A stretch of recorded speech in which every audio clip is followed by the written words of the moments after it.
Salut à toi et bienvenue dans cet épisode de podcast tout à fait improvisé de Young, Wild and Freelance où on va parler ensemble un peu en mode réaction aux annonces récentes de Mark Zuckerberg, le fondateur et dirigeant de Meta. First, we're going to get rid of fact checkers and replace them with community notes, similar to X, starting in the US. Meta étant l'entreprise qui détient Facebook, Instagram, WhatsApp, Threads et les annonces qui ont été faites récemment sur la fin du fact-checking chez Meta. Vous avez peut-être vu, il y a quelques jours, c'était je crois le 6 ou le 7 janvier, il y a une vidéo que Mark Zuckerberg a publiée sur l'ensemble des réseaux sociaux de Meta, un Reels de 5 minutes, où il explique que Meta va mettre fin à ses services de fact-checking, c'est-à-dire vérification des informations relayées dans les contenus sur la plateforme, pour d'autres choses. Globalement, les annonces que fait Mark Zuckerberg dans cette vidéo vont un peu dans le sens de ce que Elon Musk a fait en arrivant à Twitter, quand il a pris possession de Twitter il y a quelques mois, années maintenant je crois, je ne sais plus exactement quand est-ce qu'il a racheté Twitter, mais en gros l'idée de dire il faut défendre la liberté d'expression, le fact-checking et la vérification d'informations a été trop loin et c'est devenu de la censure, une censure qui ne va pas dans la direction générale de ce que pensent les gens et donc on va arrêter de censurer les gens. Globalement, c'est ça le grand message que ce Reels de Mark Zuckerberg partage et il y apporte ensuite des explications sur concrètement comment ça va se passer sur Facebook, comment ça va se passer sur Instagram.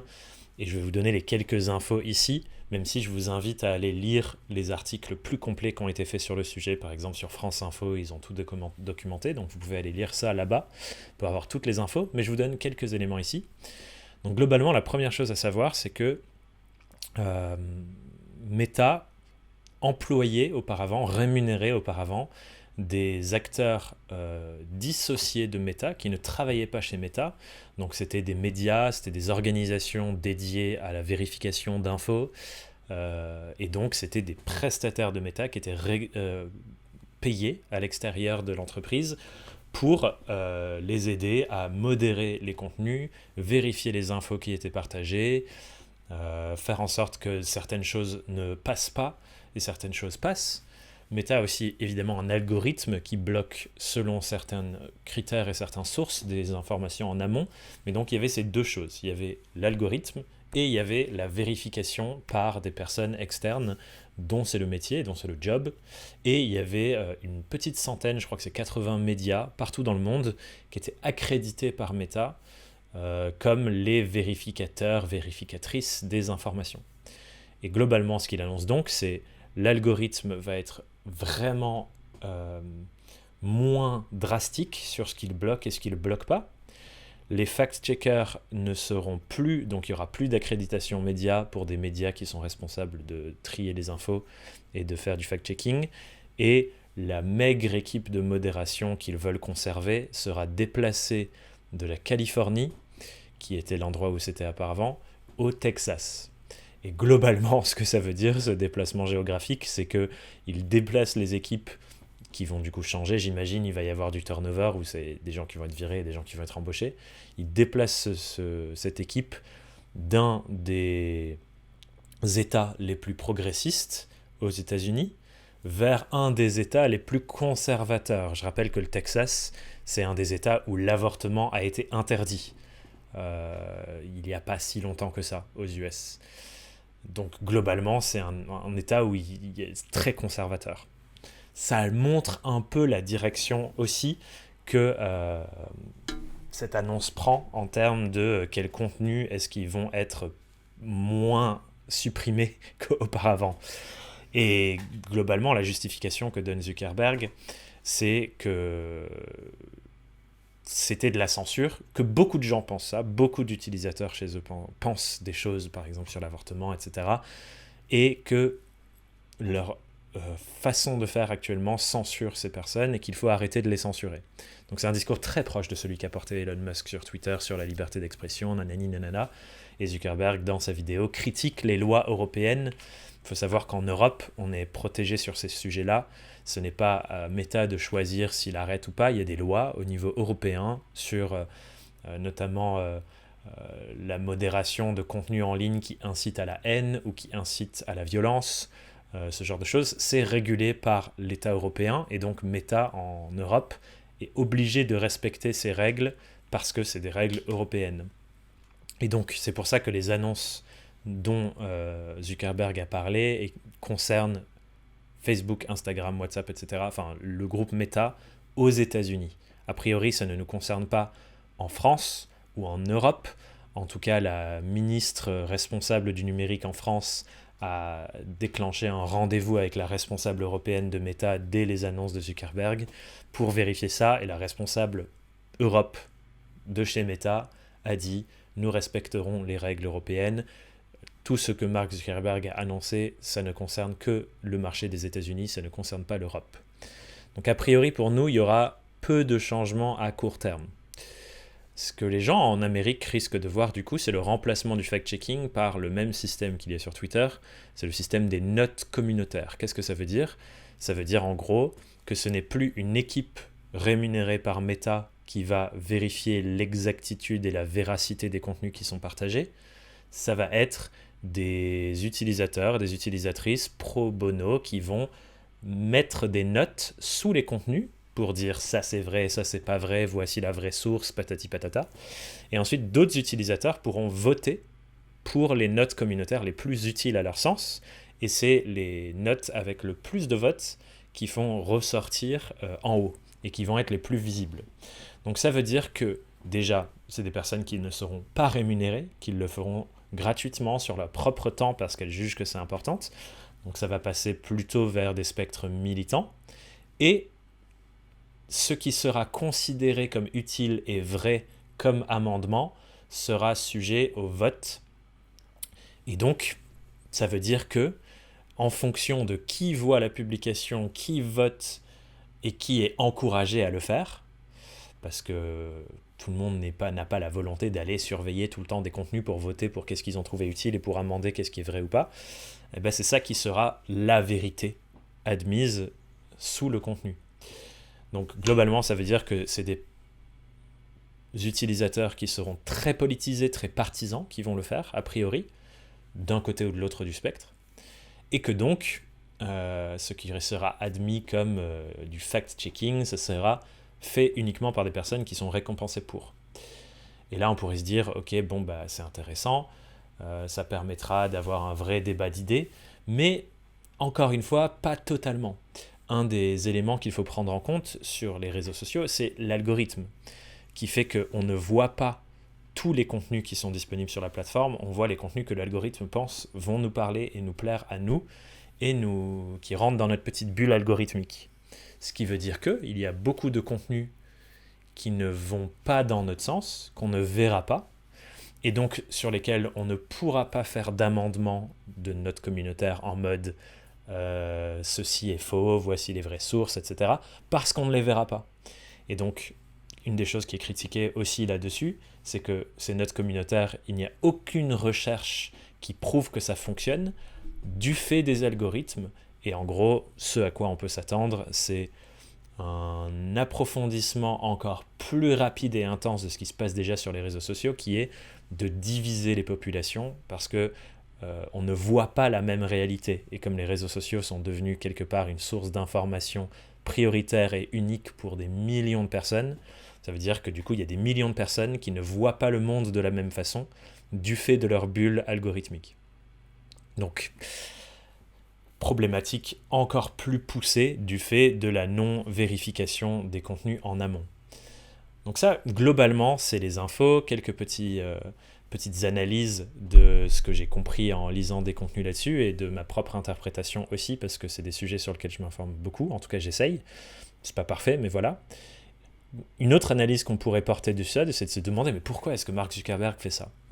Et en fait, globalement, l'analyse qui en est faite et que je fais aussi, c'est que c'est une décision plutôt politique et plutôt en termes de défendre les intérêts de Meta, notamment les intérêts capitalistes. C'est-à-dire éviter que leur cours en bourse descende, éviter de se prendre des bâtons dans les roues. Et en fait, tout simplement, c'est un rapprochement qui est tenté vers Donald Trump. Si vous n'avez pas suivi, globalement, médiatiquement, ces dernières années, il y a eu beaucoup d'opposition entre Trump et Zuckerberg. Trump a plusieurs fois fait des annonces publiques comme quoi Meta était problématique, Zuckerberg était problématique et qu'il fallait faire quelque chose pour les empêcher de blablabla blablablou. Ça, c'était justement parce que Zuckerberg mettait en place des choses entre guillemets dans le bon sens pour les contenus sur la plateforme. Et là, c'est un volte-face. C'est vraiment comme si Zuckerberg retournait sa veste tout d'un coup et allait à l'encontre de tout ce qu'ils ont mis en place ces dernières années. Et globalement, une des lectures qui en est faite, c'est parce que Trump a pris le pouvoir, parce que le parti républicain a pris beaucoup de pouvoir aux US à la Chambre du Sénat et ainsi de suite, et que donc Trump aura beaucoup de latitude pour prendre un peu toutes les décisions qu'il veut, et que du coup, ça met en péril beaucoup de grands patrons. Et suite aux résultats des élections, pareil, c'est quelque chose qu'on a beaucoup vu dans la presse, où il y a énormément de CEO des grandes entreprises américaines qui sont allés rendre visite à Trump dans son domicile pour le féliciter. Il y a eu énormément de dons qui ont été faits aux différentes structures politiques et politiciennes de Trump. Zuckerberg a fait un don de 1 million récemment là-dedans. Et en fait, du coup, on voit que c'est des personnes qui ont peur pour les intérêts de leur entreprise, notamment les intérêts de cours de bourse, capitalistes, etc., et qui savent qu'ils dépendent énormément de l'État, des dons de l'État, de l'investissement de l'État dans les technologies qui sont nécessaires pour ces entreprises, et donc ils ont peur. Zuckerberg, il a les chocottes. Et c'est pour ça qu'il fait ça. Il se rapproche de Trump par intérêt, parce qu'il sait que sinon il y a un risque pour sa boîte. Il veut éviter de prendre cher, d'autant plus que je pense qu'il sait que Trump est un personnage volatile et qu'il pourrait faire des choses qui iraient vraiment pas dans le sens de l'entreprise. Ça, c'est un premier truc. Un deuxième truc qui a un effet collatéral, c'est, comme on l'a déjà dit, la diminution des dépenses faites par Facebook là-dedans. Donc, quelque part, il y a aussi un intérêt économique pour lui de faire ça, c'est qu'ils vont réduire les dépenses à plein d'endroits sur ces sujets-là. Comme je le disais avant, les fact-checkers chez Facebook, c'était des gens rémunérés par l'entreprise. Et là, ce ne sera plus le cas, ce sera des utilisateurs qui feront ça gratuitement. Donc il y a une grosse diminution des dépenses, même si ça ne concerne que les US. Si c'était dans le monde, ça serait encore plus intense, j'imagine. Mais ça fait une diminution des dépenses aussi. C'est, encore une fois, exactement comme ce qu'a fait Twitter.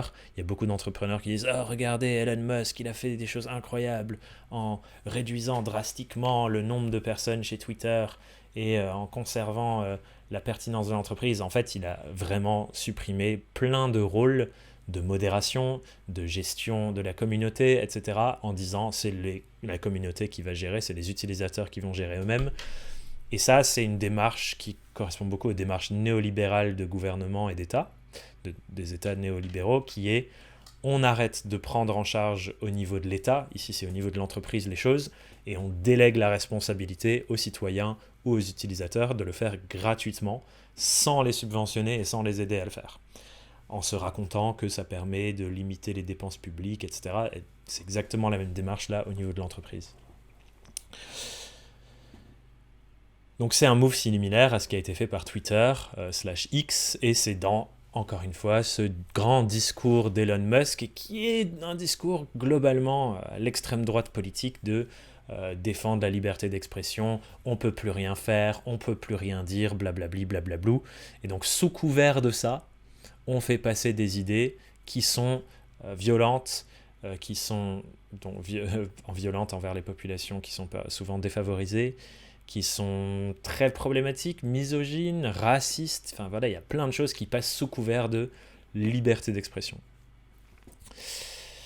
La question que je voulais qu'on se pose ensemble dans ce petit épisode réaction, c'est quel est l'impact pour nous en tant qu'entrepreneurs de cette situation ? Alors, a priori, à court terme pour nous, vous m'écoutez ici, vous êtes certainement francophone, potentiellement majoritairement en Europe. Il se trouve qu'il y a potentiellement des gens qui écoutent ce podcast qui sont aussi au Québec. Et au Québec, je ne sais pas encore comment ça va vous concerner, si ça concerne toute l'Amérique du Nord, si c'est que les USA, ça c'est une question à laquelle je n'ai pas de réponse encore. Donc il se trouve que l'impact sur nous, en tant qu'entrepreneurs indépendants, sera certainement différent entre la France, l'Europe et le Québec. Donc à voir qu'est-ce qui va se passer là-dessus. Mais du coup, on peut se poser la question de quel est l'impact sur nous. La première chose qu'on va se dire, c'est peut-être que le type de contenu qu'on va voir, auquel on va être exposé sur ces plateformes, va évoluer. Si l'algorithme strike et supprime ou limite l'exposition de moins de contenu, est-ce qu'on va avoir plus de contenu politiquement chargé, notamment dans le sens de l'extrême droite? On pourrait se demander aussi, est-ce que les changements d'algorithme vont changer les contenus, entre guillemets, plutôt sur le spectre politique à gauche, qu'on va voir dans nos feeds. Je ne sais pas si vous avez suivi ça, ou vu ça, ou constaté ça vous-même, mais beaucoup de personnes qui ont pris la parole sur la situation à Gaza, le génocide à Gaza, ont vu leur contenu drastiquement diminuer, la portée de leur compte drastiquement réduite. Donc on pourrait se dire qu'il y a plus de contenu comme ça qui va aussi passer entre les mailles du filet. Ça, l'avenir nous le dira, surtout en Europe, a priori on ne verra pas de changement, mais potentiellement il y aura une évolution dans les contenus auxquels on va être exposé sur la plateforme, et se pose donc la question de est-ce qu'on a envie d'être exposé à ces contenus? La responsabilité va potentiellement revenir sur nos épaules de bloquer des comptes, de faire ce genre de choses-là, pour ne pas être exposé au contenu qu'on ne veut pas voir. Ça, j'ai pas la réponse, l'avenir nous le dira, il faudrait être vigilant à ça. L'autre question que ça pose en termes d'impact, cette fois-ci moins individuel mais plus global, notamment en Europe, c'est à quel point cette direction que prennent les plateformes et les entreprises aux USA, connaissant le pouvoir des USA sur le monde, à quel point ça va faire évoluer la politique européenne. Moi, j'imagine clairement que tous les groupes politiques d'extrême droite vont se saisir de ce genre d'exemple en le prenant comme, justement comme un exemple à suivre, et qu'on peut voir les députés du Rassemblement national en France, ou même le groupe conséquent extrême droite au niveau européen, porter ce genre de discours pour favoriser la dérégulation, alors que l'Europe est un des endroits où il y a le plus de structures en place et de lois en place et de régulations en place pour protéger les utilisateurs d'Internet de contenus qui pourraient être difficiles à consommer et à vivre, et qui incitent à la haine, qui incitent au racisme, à la misogynie, et ainsi de suite, et ainsi de suite. Donc, est-ce que l'évolution américaine de ces sujets va influencer la politique européenne? Ça, pareil, c'est une question, mais c'est un risque en tout cas. On ne sait pas si ça va se passer, mais c'est un risque. Et c'est là où, du coup, il y a, à mon sens, une vraie responsabilité qu'on va porter, nous, en tant qu'utilisateurs, utilisatrices, qui est comment est-ce qu'on prend en compte ce risque dans ce qu'on fait avec nos entreprises, dans les contenus qu'on va partager, dans les contenus qu'on va consommer, voire même dans l'utilisation ou non de ce type de plateforme. On y viendra juste après. Une des questions qui a émergé aussi dans ma réflexion ces derniers temps, c'est est-ce que le fait qu'il y ait ces changements sur les plateformes, ça fait qu'on pourra se battre entre guillemets à armes égales entre les différentes positions du spectre politique dans les contenus. Je vous donnais cet exemple des contenus sur le génocide à Gaza qui ont été bloqués. Eh bien, on pourrait se dire, c'est une bonne nouvelle, on pourra davantage parler de ce genre de choses sur la plateforme parce que ce sera moins strike, ce sera moins supprimé par les algorithmes. Ça, je ne sais pas. C'est possible, en tout cas. Et on pourrait se dire, du coup, ça fait que, voilà, il y a un débat d'idées et on a les armes pour aller se battre pour nos idées, faire en sorte que les contenus qui sont faux de l'autre côté du spectre politique, on puisse argumenter et faire en sorte que ce soit moins vu, etc., etc. Et j'ai des doutes, en fait, sur le fait que ça remet l'échiquier à égalité et on se bat à armes égales. Et je vais vous partager mes doutes. Encore une fois, j'ai pas la prescience sur ces sujets-là. J'ai aucune idée de si c'est la vérité. Je vous partage simplement ma réaction, mes réflexions. Et je vous invite vraiment à continuer de lire, écrire, écouter sur ces sujets-là pour structurer votre propre réflexion. Mais je vous donne des pistes de réflexion. Globalement, quand il y a des affrontements d'idées entre ce qu'on pourrait qualifier de gauche et de droite politique, et ici c'est un peu le cas, c'est l'extrême droite et la droite très très très conservatrice, notamment sur les sujets de genre, sur les sujets autour de l'avortement et ainsi de suite. Donc il y a ce camp politique qui est représenté du coup par ces directions que prennent les plateformes de dérégulation de la prise de parole sur ces sujets-là. Et il y a la gauche progressiste qui veut plus d'inclusivité, de protection pour des personnes plus défavorisées, qui sont moins privilégiées, disons. Donc c'est un affrontement gauche-droite. Si on fait simple et si on généralise, on pourrait se dire ça. Et ce qui se passe souvent dans ces affrontements-là, entre ces deux pattes de l'échiquier politique, c'est qu'il y a des déséquilibres dans les ressources disponibles. Parce que globalement, la droite conservatrice, elle est incarnée par des personnes qui ont un privilège financier. Et on le voit par exemple sur l'espace médiatique français, il y a beaucoup de milliardaires, millionnaires, qui sont très investis dans les médias et qui ont une tendance à pencher vers les courants politiques qui vont favoriser le maintien de leur capital.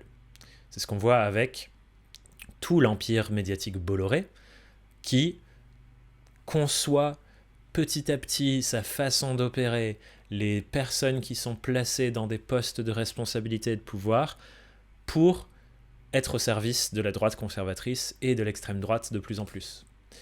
On le voit aussi avec, il y a un autre milliardaire, son nom m'échappe, mais qui a tout un plan d'investissement et qui fait énormément de dons aux partis politiques d'extrême droite pour faire en sorte que ces personnes puissent prendre de plus en plus de place dans l'échiquier médiatique et essayer de construire une victoire aux élections présidentielles. Donc disons qu'il y a un côté de l'échiquier politique qui a beaucoup plus de moyens financiers. Donc ça, c'est déjà une chose.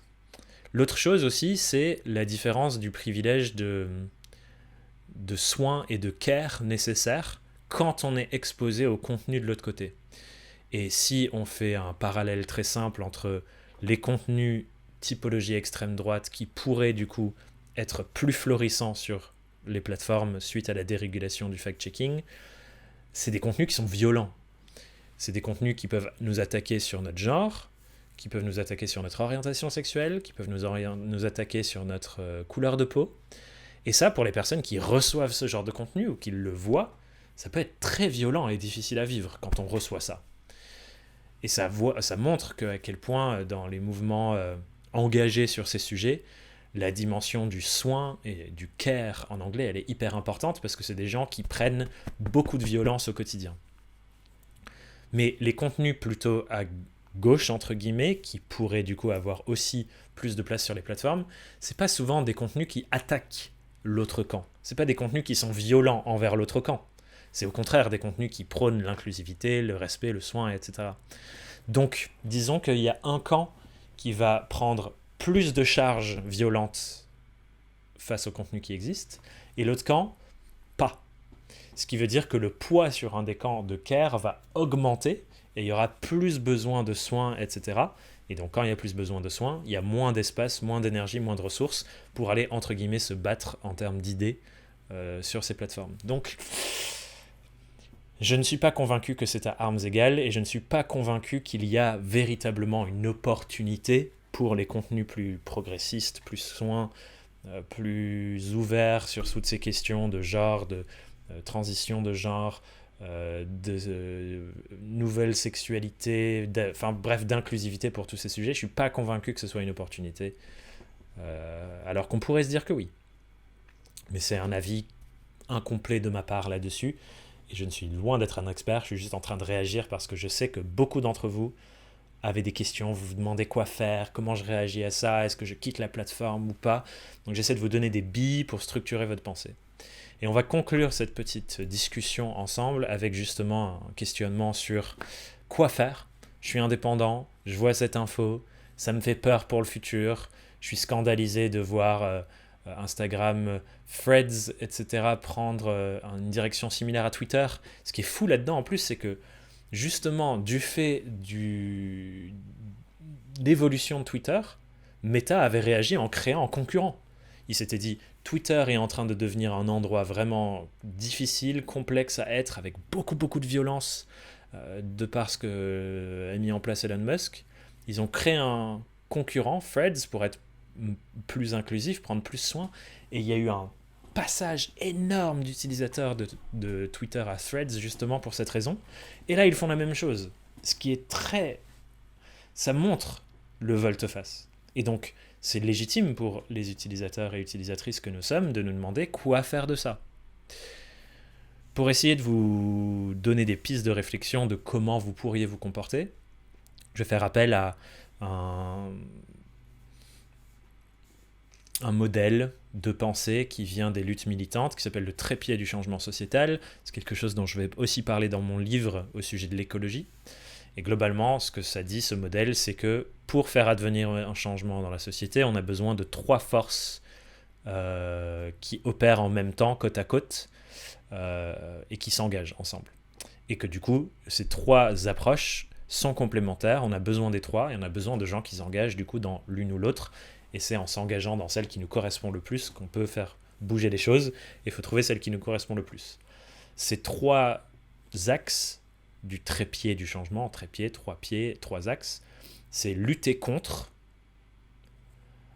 incarner le nouvel idéal, et la guerre culturelle, le combat culturel pour que les nouvelles façons de faire soient plus sexy que les anciennes choses contre lesquelles on se bat.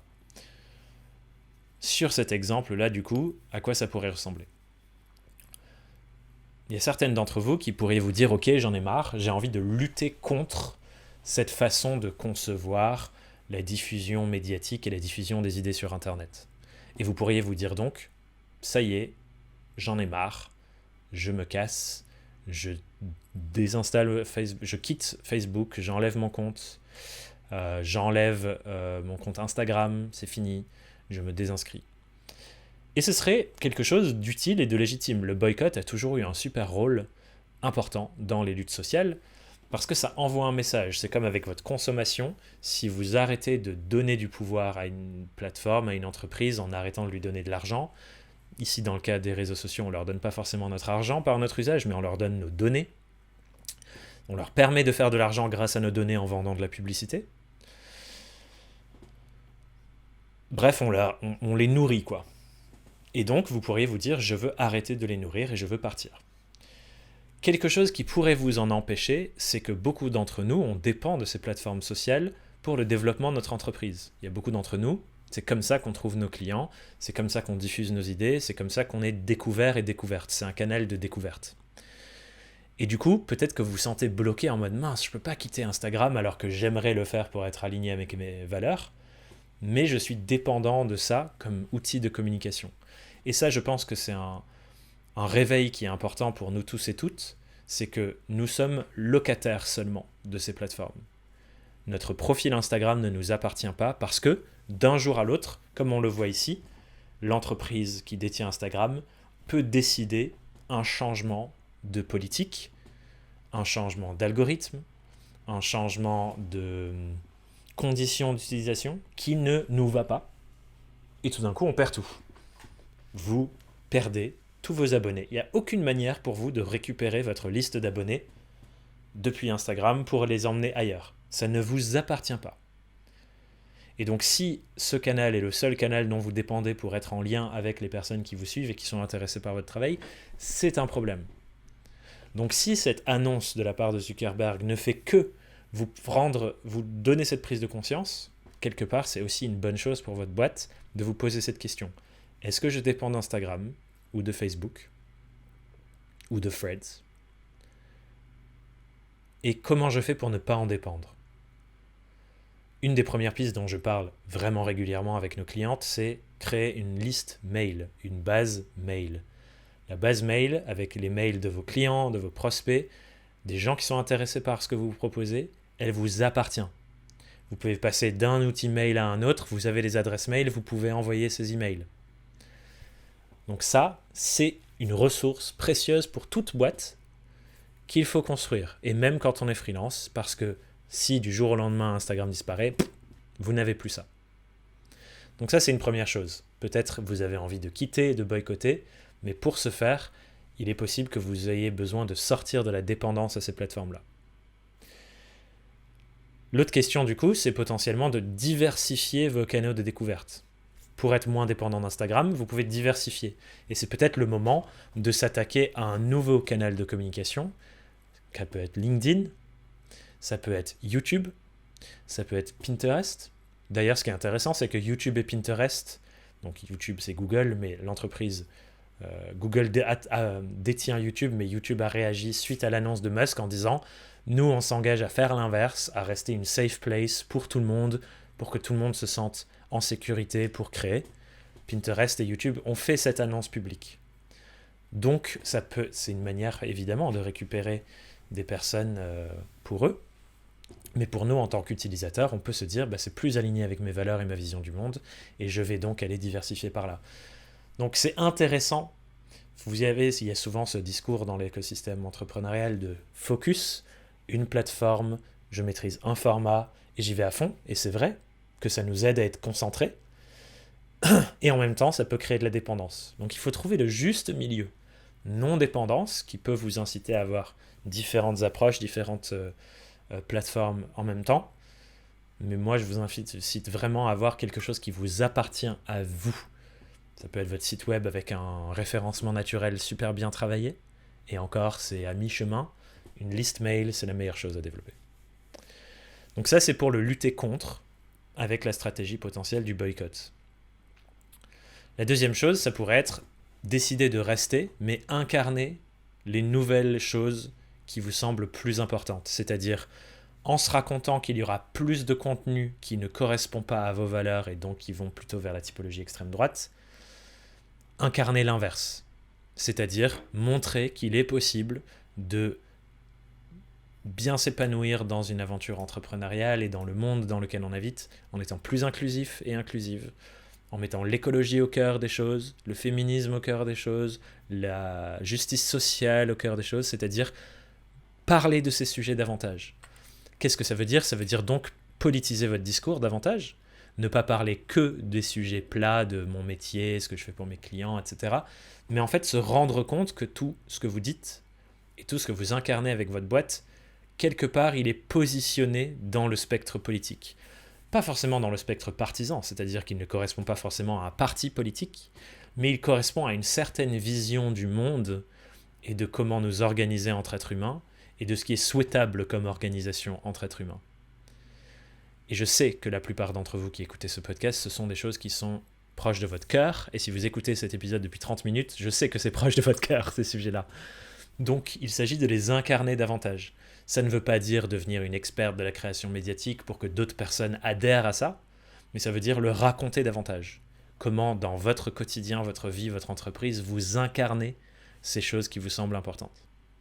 Et ensuite, la troisième voie, qui est celle que moi je priorise souvent parce que c'est celle qui m'inspire, dans laquelle je me sens compétent et que j'ai envie de continuer à nourrir parce que je pense que c'est un endroit où je peux avoir un impact, c'est le combat culturel, le combat des idées, le combat médiatique. Comment faire en sorte pour que ces nouveaux idéaux soient plus sexy que l'ancienne façon de faire et que la façon de faire qui ne nous inspire pas.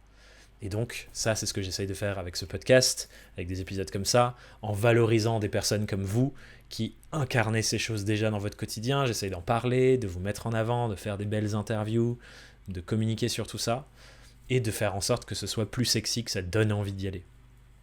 Et donc là, c'est aussi notre rôle de créer du contenu là-dessus. Et potentiellement, moi c'est ce que je fais souvent, aller dans les commentaires de ces autres espaces, laisser des commentaires. Je pense que dans le cas s'il y avait ce système des notes de la communauté, j'arriverais pas à m'empêcher d'y contribuer parce que c'est ma façon de me battre. Et je sais que j'arrive à bien parler de ces sujets et à orienter les choses. Et ça m'inspire de le faire. Je crois que j'arrive au bout de ce que j'avais envie de dire sur toute cette réflexion et réaction. J'ai jamais fait un épisode comme ça. Si jamais ça vous plaît, n'hésitez pas à le dire. Moi, c'est quelque chose qui m'a bien secoué et je ne voyais pas comment ne pas faire cet épisode. Donc j'ai envie de faire ça de plus en plus. Donc dites-moi ce que vous en avez pensé. Dites-moi si ça vous a soutenu. Mais globalement, ce que j'ai envie de vous rappeler avec cet épisode, et comme on l'a beaucoup fait en 2024 avec d'autres personnes de notre écosystème entrepreneurial, c'est que par essence, nos entreprises, elles sont politiques. Elles sont politisées. C'est-à-dire qu'elles sont positionnées sur des sujets sociétaux de l'organisation de la vie en collectivité. Vous avez un avis sur ces choses-là. Vous avez un impact sur ces choses-là par ce que vous faites. Et donc, comme c'est naturel et normal que nos entreprises, elles sont politiques et politisées, on doit, à mon sens, intégrer ce regard plus global dans ce qu'on fait. On n'est pas un individu isolé qui fait les choses et ça n'a aucun impact sur les autres. Tout ce qu'on fait a un impact sur l'organisation de notre société. Et donc, si on ne réfléchit pas à cet impact et qu'on ne prend pas soin de ça, a priori, ça ne va pas dans le bon sens. Et c'est pour ça que tout ce qu'on fait, nous, au niveau de notre pédagogie, de nos contenus, de notre accompagnement, on le situe. On le situe en disant, on parle à partir de cet endroit, on aimerait vous emmener a priori plutôt dans cette direction. Est-ce que c'est une direction qui t'inspire ? Voici comment le faire. C'est pour ça qu'on parle d'écologie, de féminisme, de justice sociale, des inégalités de classe. Toutes ces choses sont au cœur de notre approche parce que elles sont au cœur de notre quotidien à tous et à toutes et elles nous influencent tous et toutes. Donc peut-être que cet épisode est le déclencheur pour vous dire, cette année, je vais intégrer la réflexion systémique, plus globale, de l'impact de mon entreprise et de mon mode de vie sur la société qui m'entoure. En tout cas, c'est ce que je vous souhaite. Voilà, j'ai tout dit pour cet épisode, j'espère qu'il vous plaît, que ça vous a plu, et on se retrouve tout bientôt pour le chemin éditorial plus classique du podcast. À tout bientôt, et merci pour votre écoute.